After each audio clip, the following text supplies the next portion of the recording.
Hello, all. It's TPP. And you see the moniker, right? You see the moniker.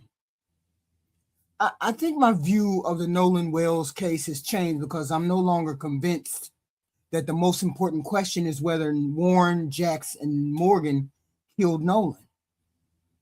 So based on what we know publicly, I actually think it's entirely possible that they didn't do it.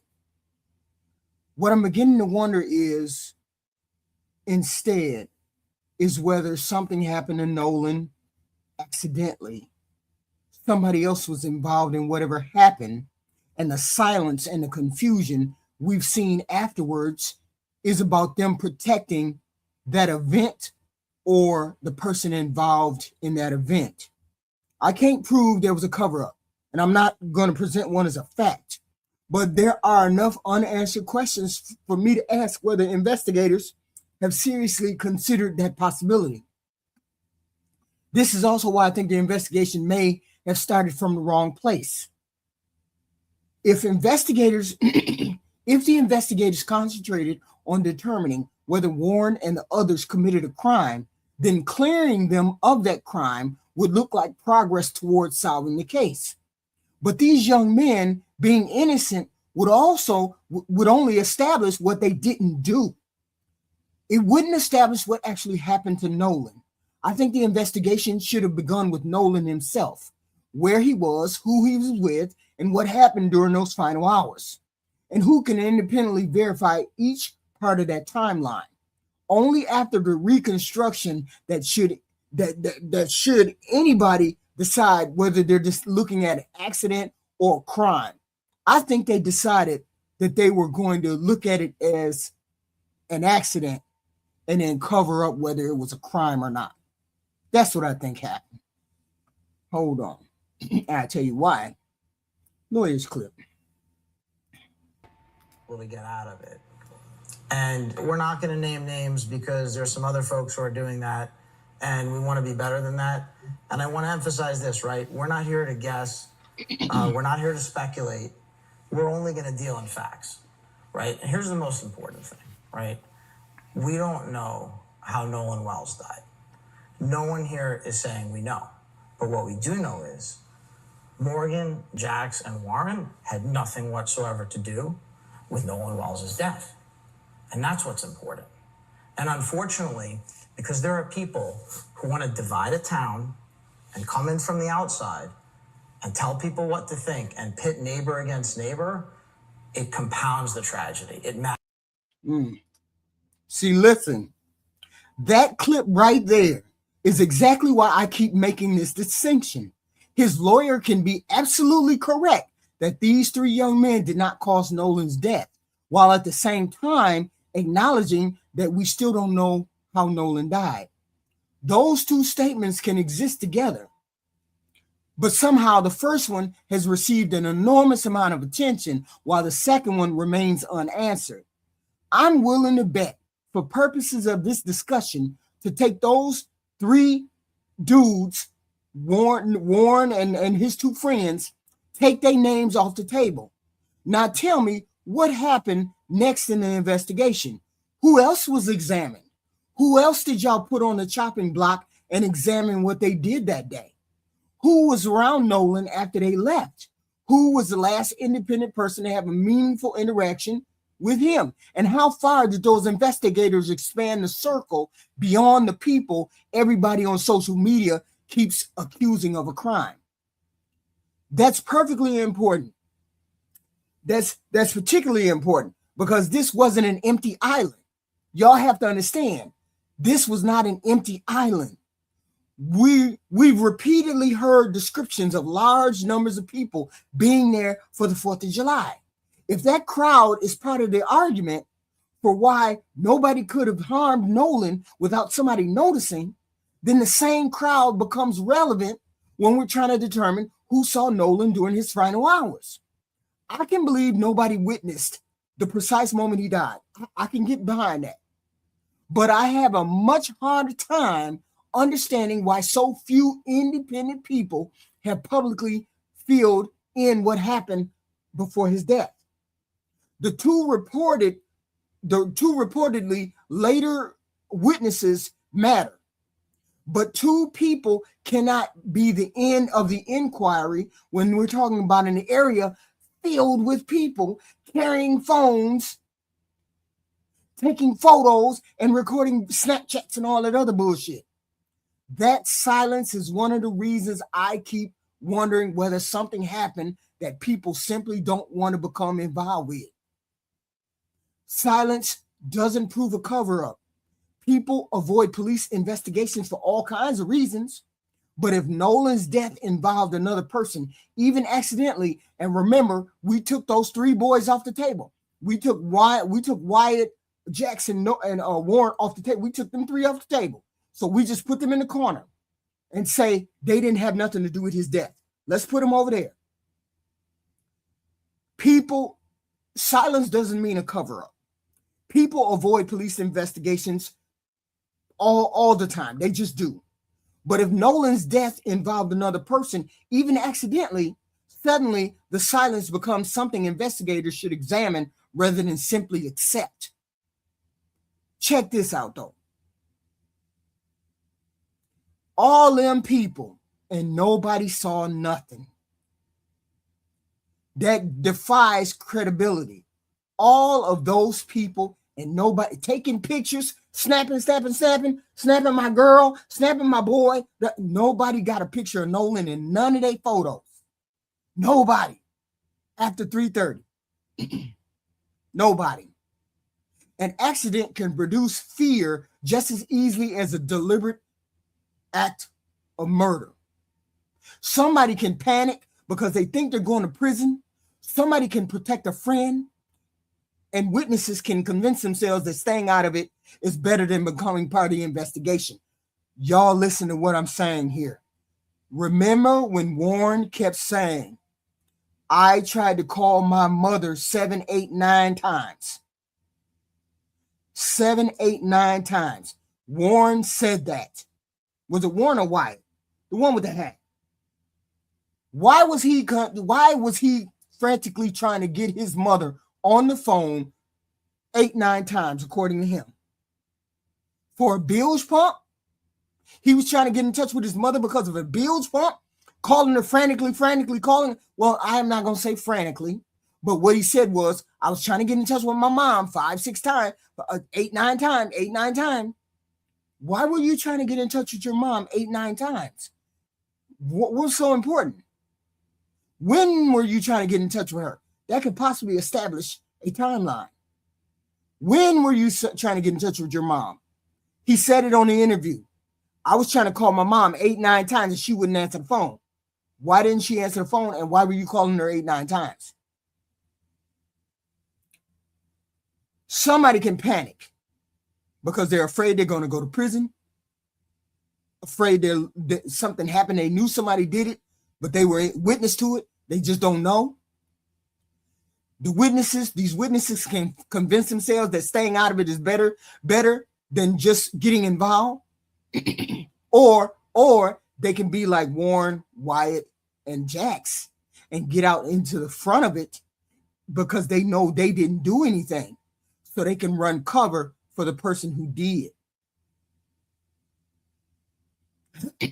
I'm not saying that's what happened here. I'm saying the circumstances give me a legitimate reason to ask whether investigators tested that possibility that Jax and them are hiding from somebody else, hiding what happened for somebody else. Listen to this. But look at what does waver. The timeline of departure. Warren delays this explanation until part 3 of his own interview, Wyatt, whose boat was central to this exact moment, doesn't offer a clear, independent, detailed account of his own. Jax and Morgan, appearing later with legal counsel, focus more on defending the group's overall innocence than on walking through specific minute-by-minute detail. The explanation for why Nolan stayed. Warren frames it as Nolan's independent choice, almost noble in its simplicity. He wanted to stay, so they let him. But if you ask in Warren's own words exactly what Nolan said, exactly how the conversation went, exactly who was standing there when that decision was allegedly made, the specificity thins out. And this departure is where I think investigators needed far more than a general explanation that Nolan chose to stay from Warren. I want that moment reconstructed through independent evidence, because Nolan isn't here to tell us what he said. If he told several people that he wanted to remain on Horn Island, identify those people and determine exactly what they remember. Establish who was standing there, what boat everyone was boarding, who Nolan was supposedly remaining with, and who saw him after the hours of them departing at 4:30. If independent witnesses confirm that sequence, then we have strengthened the timeline. Why am I taking the word of the people who are suspected of doing harm to Nolan? Why are y'all taking their word for it? So if the investigators don't, then the investigators should keep looking until they understand why, what, when, and why this timeline was told to whoever it was told to by Nolan.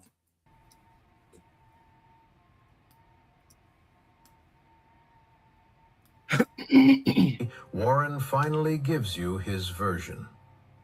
Nolan, he says, chose to stay behind. Nolan wanted to keep hanging out. Nolan was with Katie.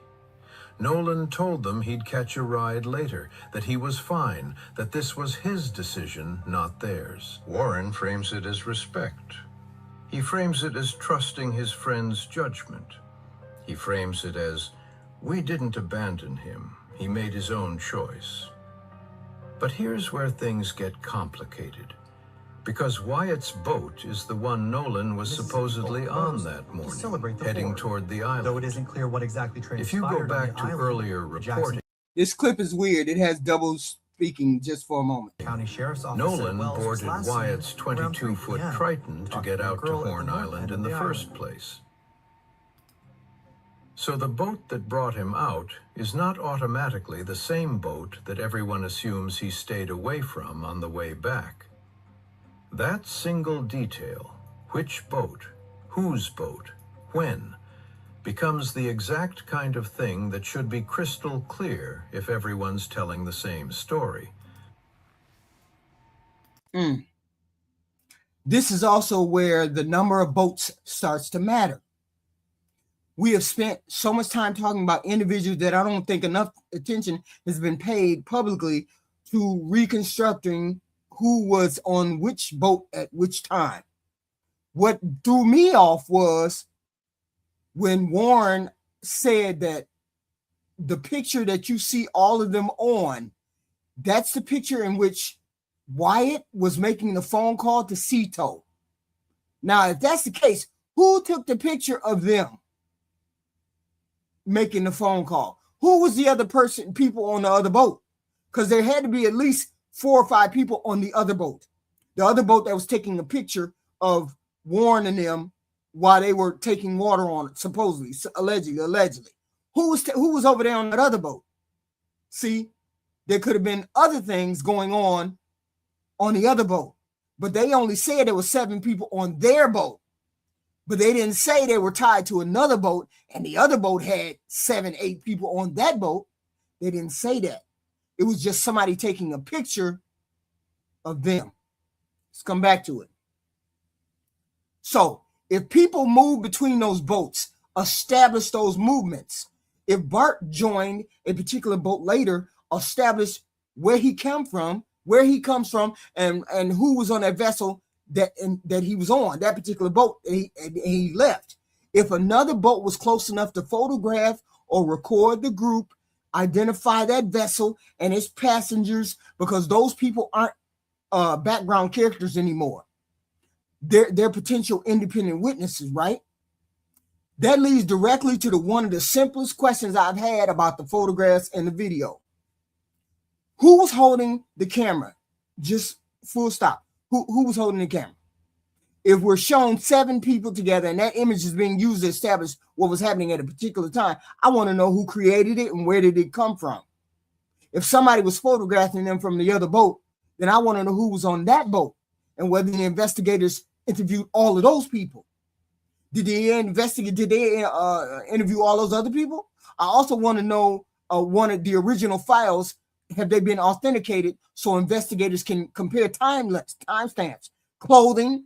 Because there's a question about the clothing that those people have on too. If you look at that picture that they presented that said Wyatt was making a phone call to Cito, those people have on different clothing than the picture that Nolan took when they first went out there, him hugging his 3 friends. Those 3 friends got on different clothing than what's on that boat and that call to Cito. They have on different swim trunks. Why all of them changed their clothes? Why did all of them change their clothes? Why did they all change their swim trunks? Because the swim trunks that we see Nolan hugging his friends, those swim trunks ain't the same swim trunks that's in that video of them calling Cito. I'm just saying. Just saying. Different clothing don't prove wrongdoing, but it can help determine whether 2 images actually belong in the same time period, okay? So the Cito episode raises the same type of issue with me. Warren has described repeatedly trying to reach his mama, and I don't think calling his mama is suspicious by itself. A young man dealing with boat trouble may desperately want his mother, and there's nothing unusual about that. Let me be clear. What interests me is the timing. Phone records should establish when those attempts had happened and when she answered and how long the conversation went. Those records can then be compared to the Cito call, right? Right? And the boat's GPS movements, the photographs, and the video. Since we do not have a reliable public time of Nolan's death, I think investigators should know exactly what was happening during the entire period that he was gone, rather than assuming the calls were unrelated to Nolan, simply because there may have been an explanation for those. You need to find out why and when those calls were made. Specifically, why Warren was calling his mama 8-9 times and she wasn't answering. According to him, he called his mama 8-9 times and she didn't answer. Why are you calling your mama when you out on 4th of July having fun with your friends? Why are you calling your mama? Because of the Cito? Then how the hell you get in touch with your grandpa to call your grandpa then? Why you just didn't call your grandpa? Y'all seem to have been on these damn boats all y'all life. All y'all life, y'all been riding on them boats. Why the hell y'all don't know what to do when water get in the bilge? Why y'all act like y'all don't know nothing about the bilge? But then Jax described what happens when water gets into a boat and how to get it out of the bilge, get it through the bilge. So why was y'all panicking on that boat if Jax already knew what to do? According on Jack's interview, Jack said, well, we drove the boat so the water could get out the back and blah, blah, blah. So why was y'all frantic? Why was Warren frantic to call his mama? Why was he calling his mama? Why was he so frantic? Why did y'all call grandpa? Jax already knew what to do. So he said he was trying to call his mother. So we don't know what's going on with that. That's a whole nother question. So this reported fight creates another question that needs the same treatment, right? I'm not saying Nolan was involved in the altercation, and I'm certainly not saying a jujitsu restraint that Bart's brother knows how to do, and Bart's brother got into an altercation with somebody. Was it Bart's brother or Warren's brother? I think it was Warren's brother got into a fight with somebody and used that arm tactic, that jiu-jitsu tactic. But they didn't say who he got into a fight with. And that jiu-jitsu tactic makes is related to the back of the head holding you down in that jiu-jitsu move. I haven't ruled out the fact that Warren is trying to cover for his little brother. Or Bart is one. This fight creates another question. I'm not saying anything about Nolan.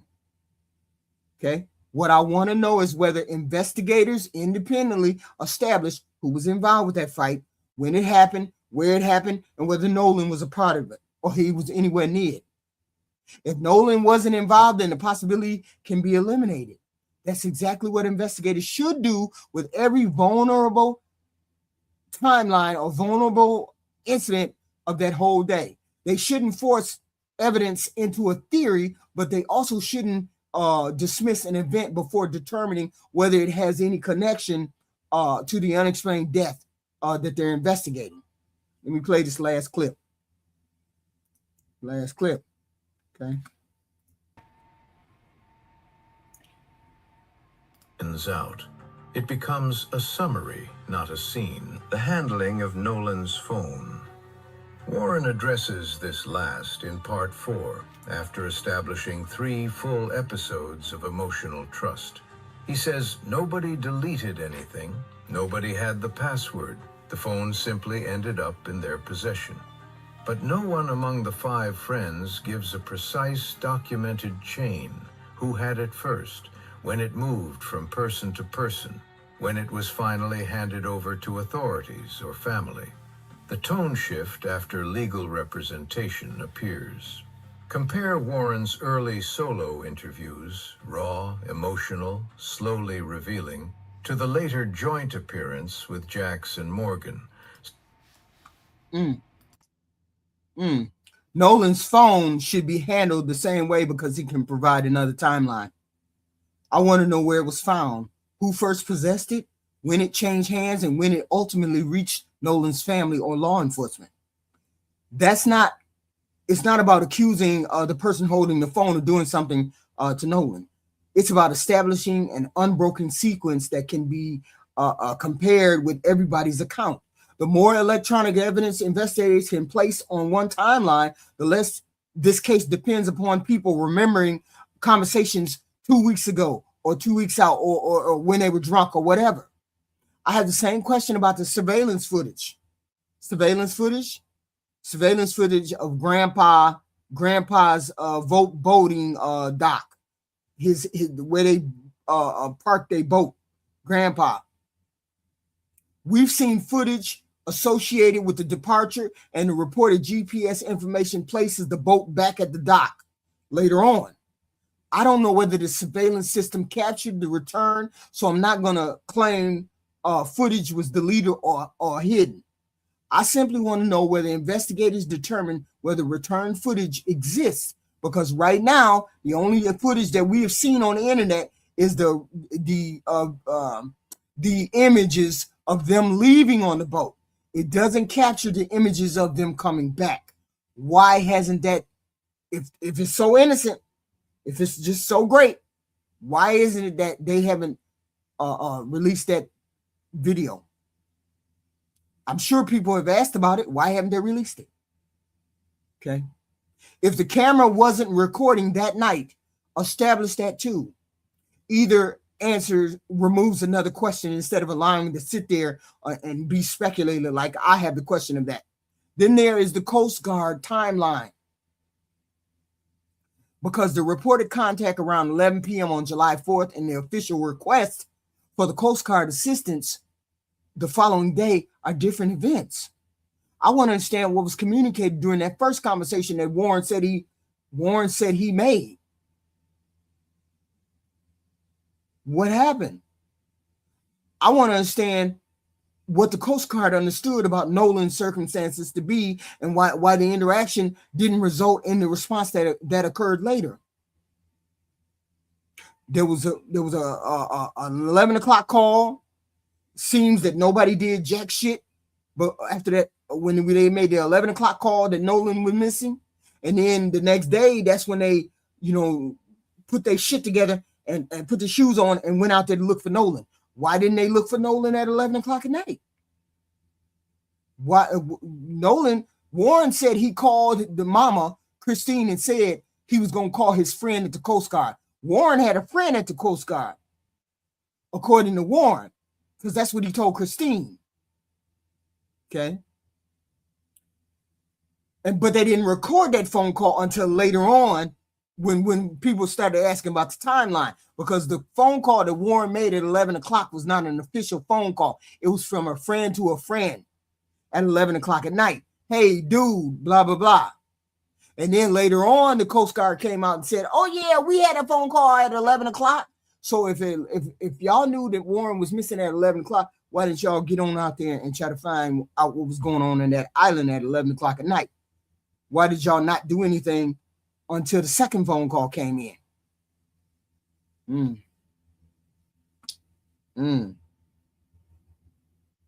See, there may be a perfectly logical explanation, but that's exactly what a complete timeline should provide. I'm not looking for a sinister explanation to ordinary events. I am looking for an explanation that allows us to determine which events were ordinary and which ones deserve more scrutiny. When I put all of this together, my theory it's not that Warren and Jax and Morgan murdered Nolan and everybody helped cover it up. I have actually moved away from that theory. What I wonder now is whether something happened accidentally involving somebody else that Warren, Jax, and Morgan know. Whether something else happened and somebody else did it, but Warren, Jax, and Morgan know about it. But they knew enough to remain quiet and simply not say anything to protect somebody that they cared about.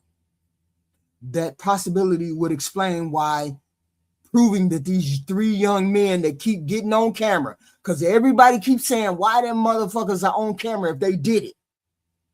Because I got a feeling that they didn't do it, but they know who did.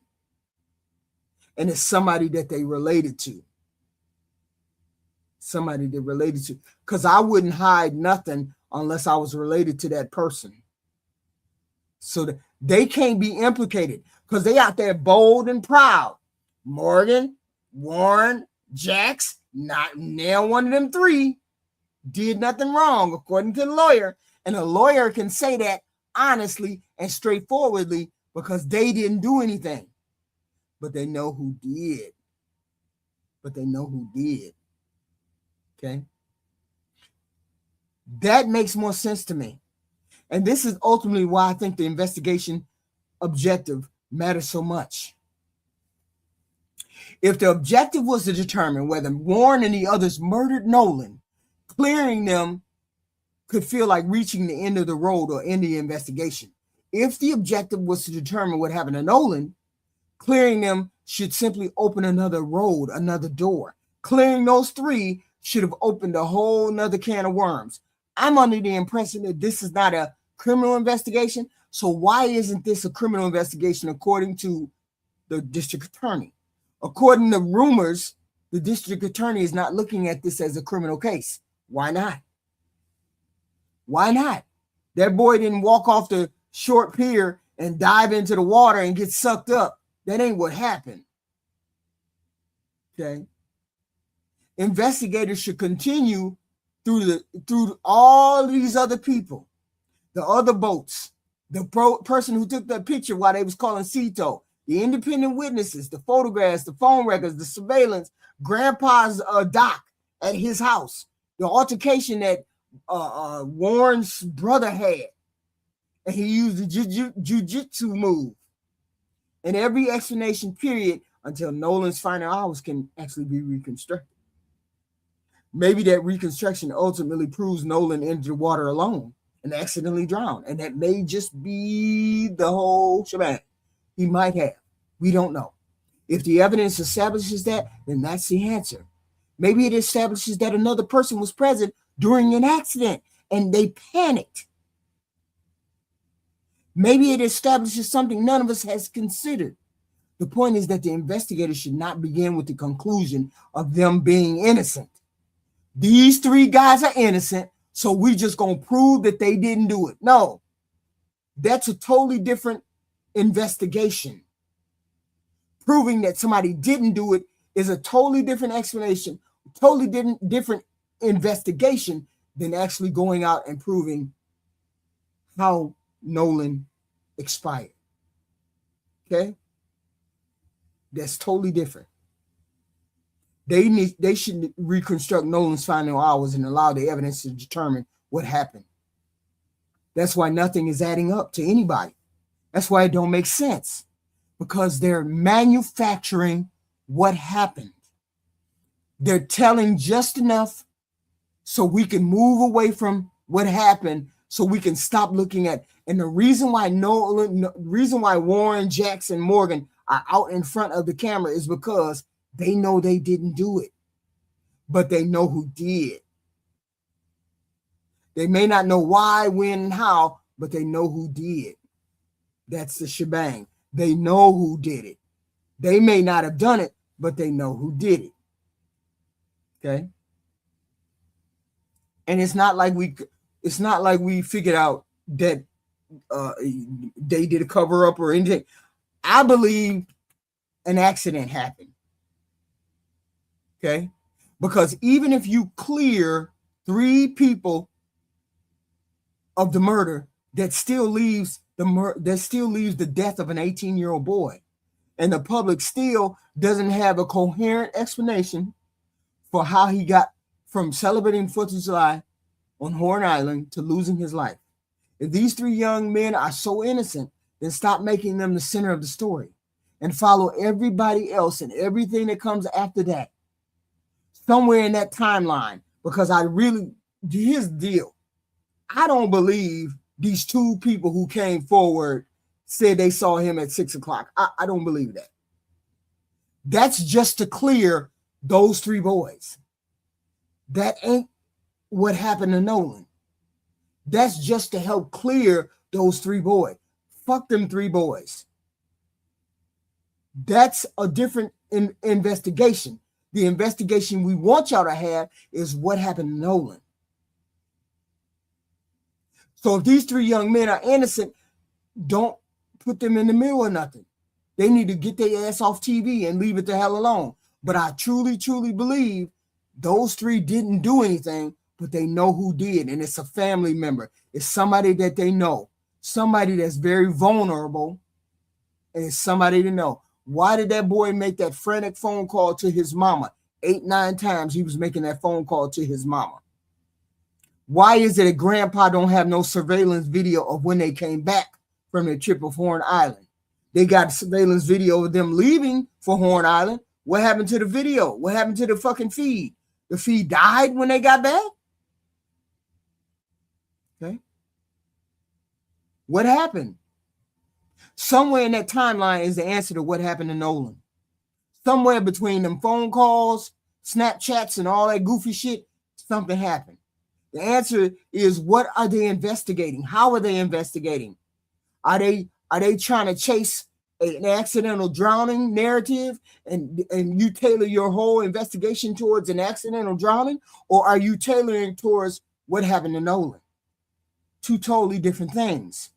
If I'm trying to set to prove that these boys didn't do anything and he just died of a accidental overdose or accidental drowning, I may forget about what's going on over here. There's too many unanswered questions for them to be innocent. I'm saying maybe those 3 didn't do it, but they know what happened. The question is, are you going... See, and it could very well have been an accident. And then we don't want to paint these 3 boys as killers, murderers, and it was an accident. But you know how that accident occurred, young men. So why haven't they come forward with the accident?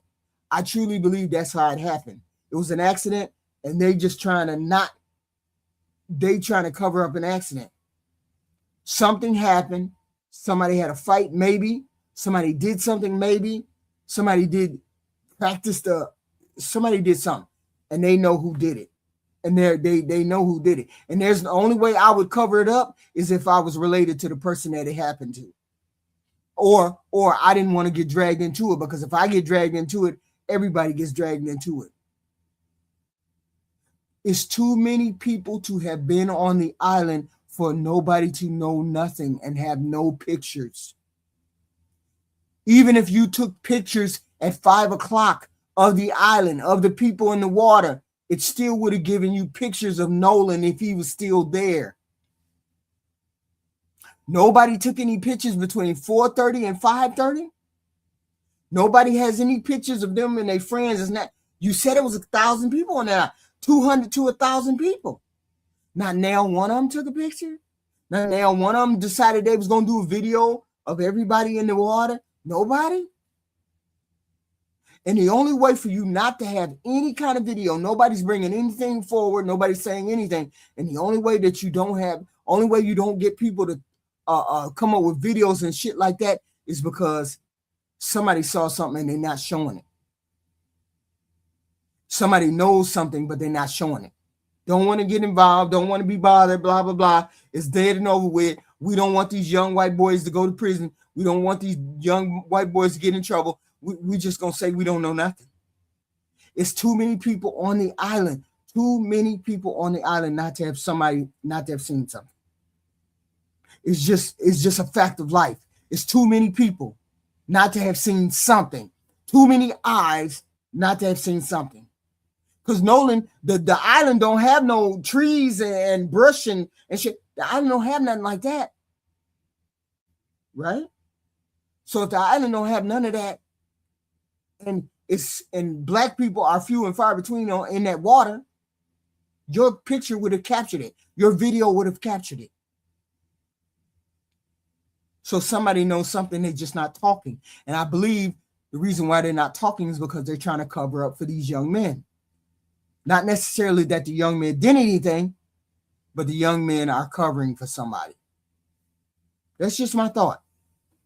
Why was he trying to call his mother 8, 9 times? Why would you be calling your mother 8, 9 times, trying to get her frantically? She's on the other side of the island. Why? Not for no bills pump, because Jax knows how to fix the bills pump. So you wouldn't have been frantic to do anything. Because that leads me to believe there was a cover-up, or there is a cover-up of something. We don't know what. There's a cover-up of something. But it is what it is. Let me read. But I appreciate. Wait a minute. Let me read the comments. I didn't know there was comments in here. Sure didn't. Hey, Black America. You still talking about this kid that got killed? Yes, of course we're talking about the kid that got killed. Nobody's come up with a decent explanation as to why he got killed. Of course I'm talking about it. I would have made sure to bring 2 blacks out on the boat, not just one. Eliminating 2 is better than 1. Yeah. You need to be on camera. Somebody get that name. What's his name? Bor Avalis? Please write that name down. And definitely report that person. Because this is goofy talk. But from a person. You see that goofy talk, y'all? That's the goofy talk. This is the mentally ill people that I got to deal with every day. I appreciate your comments. I appreciate your comments. This is the goofy stuff we got to deal with. Mentally ill people. But hey, it is what it is. I figured it out. They just attracted to my content. Just can't help it. So if you like the video or you like the breakdown of the video, please hit the like and the subscribe. I appreciate it. Get us into the algorithm. We doing the thing. We doing what we got to do. And I'll be back with more comment or another video tomorrow sometime. I appreciate you guys showing up. I appreciate you. Yeah, this is the goofiness we got to deal with. This is what we got to deal with. Somebody need to get that name and pop open his world. Pop open the world of the goofy person. Maybe we find out they're in a mental institution. I don't know, but we definitely going to find out there's some mental illness there. I appreciate y'all guys. I'll see you in the next video.